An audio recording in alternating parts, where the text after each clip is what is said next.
ایک گھنٹہ پہلے سابق وزیر اعظم عمران خان نے اڈیالہ جیل سے پاکستانی قوم کے نام پہ ایک پیغام جاری کیا، لیکن ویڈیو شروع کرنے سے پہلے آپ تمام دیکھنے والوں سے گزارش ہے چینل کو ضرور سبسکرائب کر دینا۔ سابق وزیر اعظم عمران خان کا کہنا ہے کہ مجھے اللہ پر پورا یقین ہے کہ 2025 اس قوم کے لیے حقیقی آزادی کا سال ہوگا۔ رجیم چینج کے بعد ملکی معیشت تباہ ہو کر رہ گئی ہے، کاروبار بند ہو رہے ہیں اور نیا سرمایہ آنے کی بجائے صنعت کار اپنی انویسٹمنٹ نکال رہے ہیں۔ معاشی ترقی کے لیے سرمایہ کاری کی ضرورت ہوتی ہے۔ معیشت کی اس بدحالی کی 4 بنیادی وجوہات ہیں۔ نمبر 1، ملک میں قانون کی حکمرانی، رول آف لا کا خاتمہ۔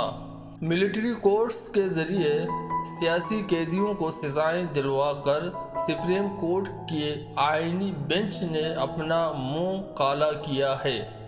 ملٹری کورٹس اور آئینی بینچ بنا کر ملک سے رول آف لا کا خاتمہ کر دیا گیا ہے۔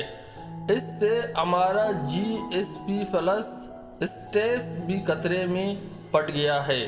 ملٹری کورٹس کی سزاؤں کے بعد پاکستان میں قانون کی حکمرانی کا مکمل طور پر خاتمہ ہو چکا ہے اور اب بیرونی سرمایہ کاری ایک خواب ہے، کیونکہ جس ملک میں قانون کی حکمرانی کا جنازہ اٹھایا جا چکا ہو وہاں کوئی سرمایہ کاری کرنے کو تیار نہیں ہوتا۔ آپ دباؤ کے ذریعے وقتی طور پر دکھاؤ کا استحکام تو لا سکتے ہیں، مگر جب تک ملک میں سرمایہ کاری نہیں آتی اور عوام کا حکومت پر اعتماد بحال نہیں ہوتا ہے، روزگاری اور معاشی بدحالی کو روکا نہیں جا سکتا۔ ملک کی معاشی ترقی کا ایک ہی بنیادی ستون ہے جو اندرونی و بیرونی سرمایہ کاری ہے۔ نمبر 2، انٹرنیٹ کی بندش۔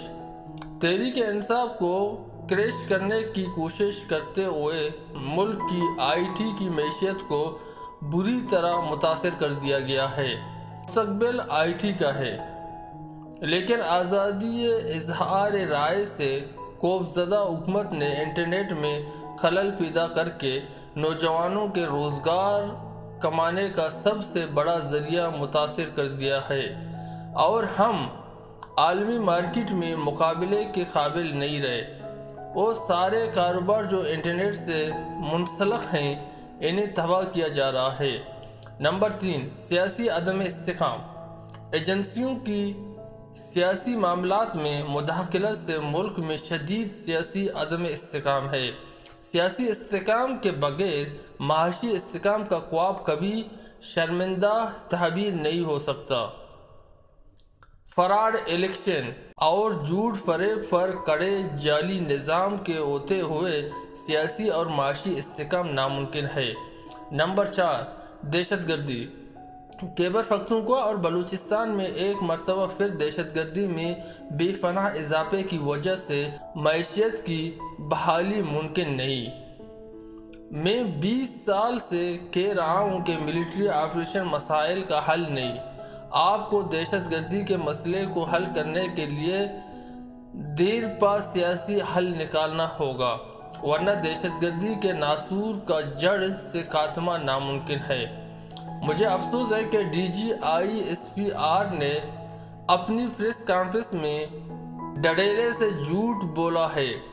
خلدم TTP کے لوگوں کی دوبارہ آباد کاری کی تجویز خود جنرل باجوہ نے تحریک انصاف دور میں کابینہ کے سامنے پیش کی تھی، جس پر مراد سعید نور الحق قادری اور قبائلی علاقوں اور مالکنڈ سے تعلق رکھنے والے ارکان اسمبلی نے اس کی شدید مخالفت کی تھی۔ ہم نے اس وقت بھی کہا تھا کہ مقامی آبادی کو اعتماد میں لیے بغیر اٹھائے جانے والا کوئی بھی قدم دیرپا حل کی طرف نہیں لے جائے گا۔ کابینہ کے بعد اس وقت کی اپوزیشن کو بھی فوج اور سیکورٹی ایجنسیوں کی طرف سے بریفنگ دی گئی تھی۔ ہماری حکومت کے خاتمے کے بعد PDM حکومت کو بریف کیا گیا تھا۔ اکتوبر 2021 میں جنرل فیض کا تبادلہ ہو گیا۔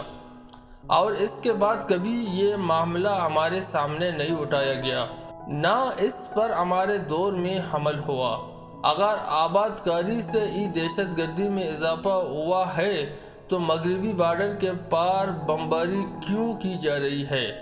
بلوچستان میں دہشت گردی میں مسلسل اضافے کی وجہ سے حالات قابو سے باہر ہیں۔